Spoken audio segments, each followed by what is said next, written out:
Hello, everybody. Welcome you guys to another episode of Lower Bard Libraries, episode El Perro Diablo. So yeah, if you guys can see this here, I'm doing slideshows for my stuff now, so I can give you guys some visual representation. There's a lot of visuals to show with this episode in particular. So all the art featured here will be by our associate or Moon Arts. They're her two accounts on X. Moon is amazing. I'll leave a link down to her profile in the description and everything. So, yeah, let's get on with the slideshow.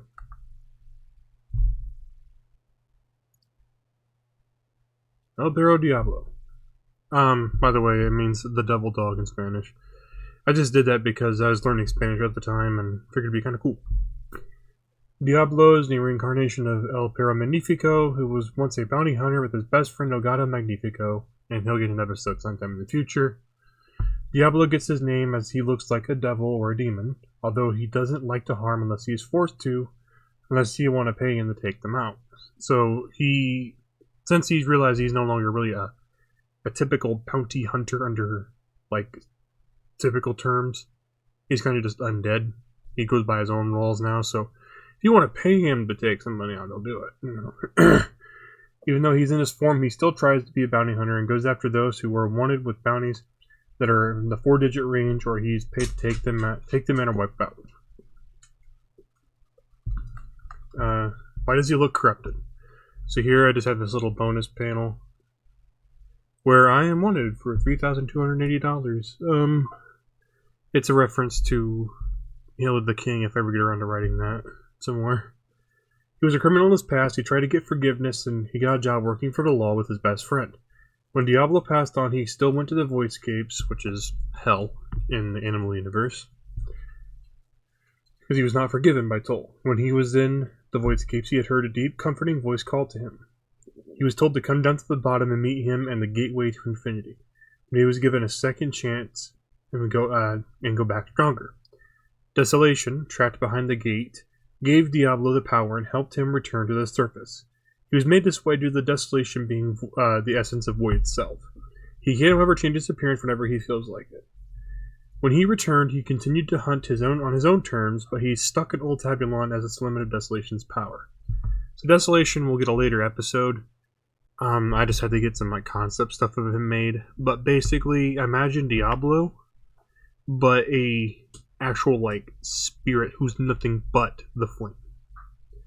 That is Desolation, as he's stuck behind the gateway to infinity, which ties into another character which I'll be mentioning in this next slide here. His lantern is called Brethren of the Void, as it carries two flame wisps within it. The purple flame represents Desolation and himself, as Desolation made him this way. The green flame is Mortem Thanatos, the first corrupted soul made by Desolation. The flame always burns and will increase in size when one of the two are nearby. So if Desolation ever got out of the gateway to infinity, the purple flame would go stronger. But since the green flame is stronger, it means that, Mortem would be nearby. So the reason why the gateway to infinity exists is because Mortem was the first soul who ever made it to Desolation and got his help. Because technically there's a couple of creatures within the Voidscapes who are trapped there till day's end. Like the end of days, I mean.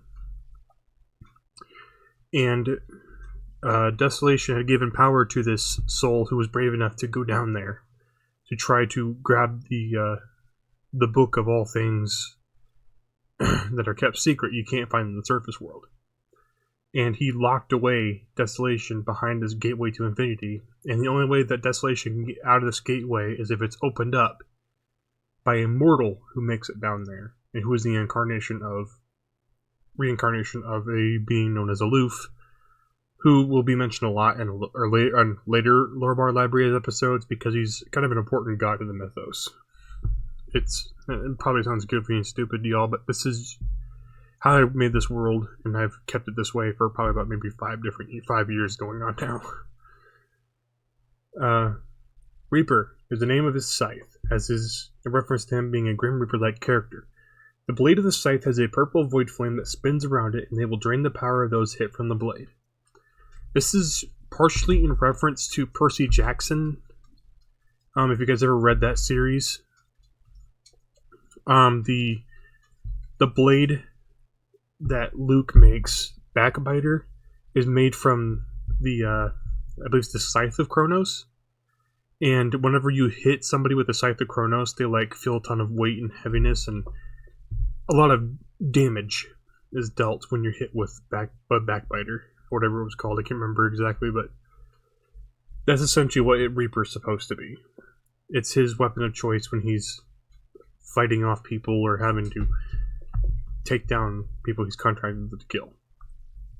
The Binding Chain. It's a void power granted to him by Desolation, and he can summon a chain and bind the people to the ground beneath them by anywhere in their body.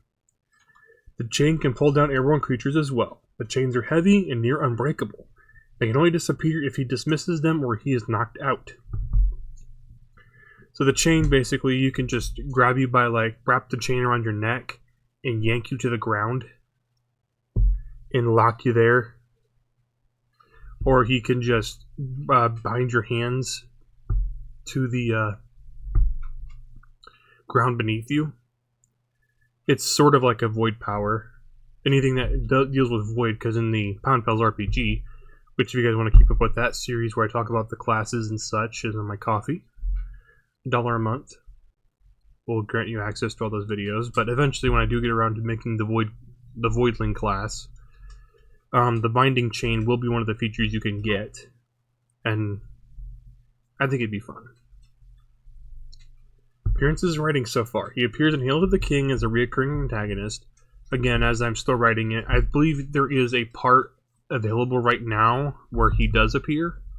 And he also makes a cameo appearance in Agent 14 Wolfgang Amadeus in The Gamble of a Lifetime in a Dream Sequence, which that's available right now on both Scribblehub and Wattpad.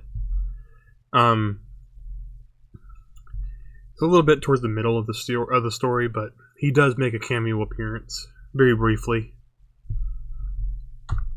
See you guys next time. Thank you guys for watching. Yeah, it probably wasn't all like the best I could possibly have made this, but then again, a lot of the stuff I really want to do, I can't really do it right now. I do hope you guys do enjoy this content, and I am putting a lot of my time and effort into to try to make sure that you guys have something to watch on like a weekly basis. But I mean, I'm giving forth a lot of effort, especially when it comes to making these slideshows. Like I said, I hope you guys really like it because I'm really enjoying making this kind of content for you guys. So see you guys next week when we do, I believe next week's the last week of January. Join me next week and we'll do the very first debut episode of the Silver Screen Savant. I'll see you guys then.